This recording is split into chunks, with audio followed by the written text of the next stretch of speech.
राधे दोस्तों, आइए हमारे चैनल अलौकिक श्रद्धा में आपका स्वागत है। आज हम वैशाख माह महत्तम कथा अध्याय 3 सुनेंगे। तो आइए शुरू करते हैं। अम्बरीश जी ने पूछा, मुने, स्नान में परिश्रम तो बहुत थोड़ा है, मगर फिर भी इससे अत्यंत दुर्लभ फल की प्राप्ति होती है। मुझे इस पर विश्वास क्यों नहीं होता, मुझे मोह क्यों हो रहा है। नारद जी ने कहा, राजन, तुम्हारा संदेह ठीक है। थोड़े से परिश्रम के द्वारा महान फल की प्राप्ति असंभव सी बात है, तथापि इस पर विश्वास करो, क्योंकि यह ब्रह्मा जी की बताई हुई बात है। धर्म की गति सूक्ष्म होती है, उसमें उसे समझने में बड़े बड़े पुरुष को भी कठिनाई होती है।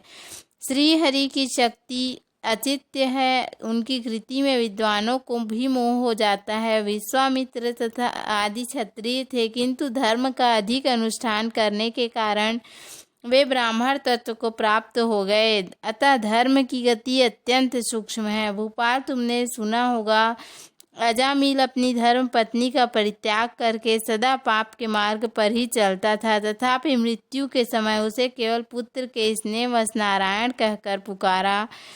पुत्र का चिंतन करके नारायण का नाम लिया, किंतु इतने से ही उनको अत्यंत दुर्लभ पद की प्राप्ति हुई।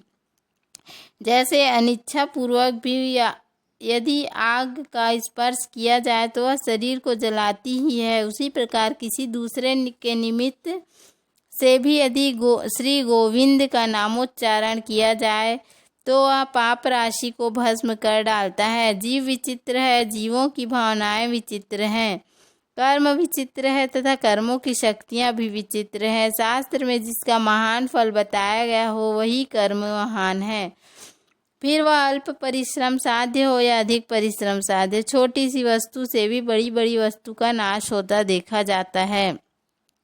जरा सी चिंगारी से बोझ के बोझ तिनके स्वाहा हो जाते हैं। जो श्री कृष्ण के भक्त हैं, उनके अनजाने में भी किए हुए हजारों हत्याओं से युक्त भयंकर पातक तथा चोरी आदि पाप भी नष्ट हो जाते हैं। वीर, जिसके हृदय में भगवान श्री विष्णु की भक्ति है, वह विद्वान पुरुष यदि थोड़ा सा भी पुण्य कार्य करता है तो अक्षय फल देने वाला होता है। अतः माधव मास में माधव की भक्ति पूर्वक आराधना करके मनुष्य अपनी मनोवांछित कामनाओं को प्राप्त कर लेता है।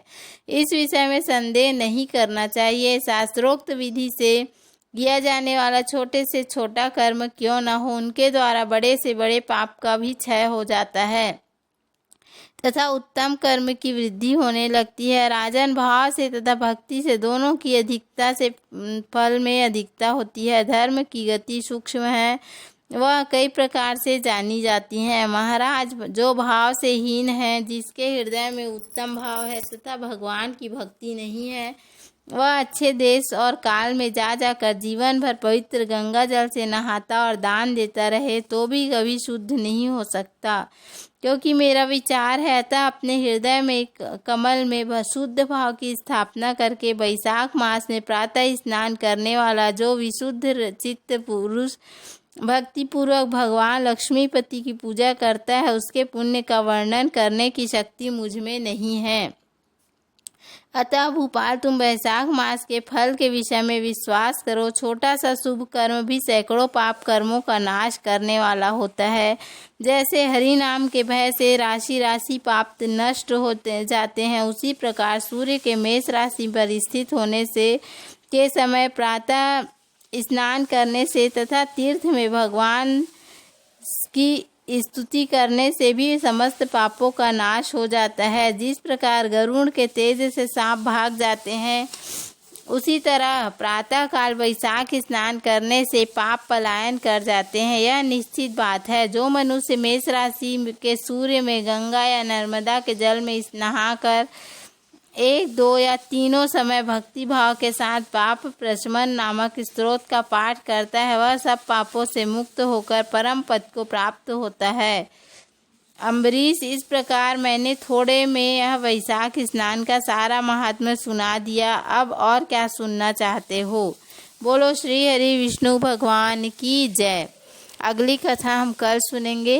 यदि हमारा वीडियो पसंद आए तो वीडियो को लाइक, शेयर और सब्सक्राइब करना ना भूलें। धन्यवाद। राधे राधे।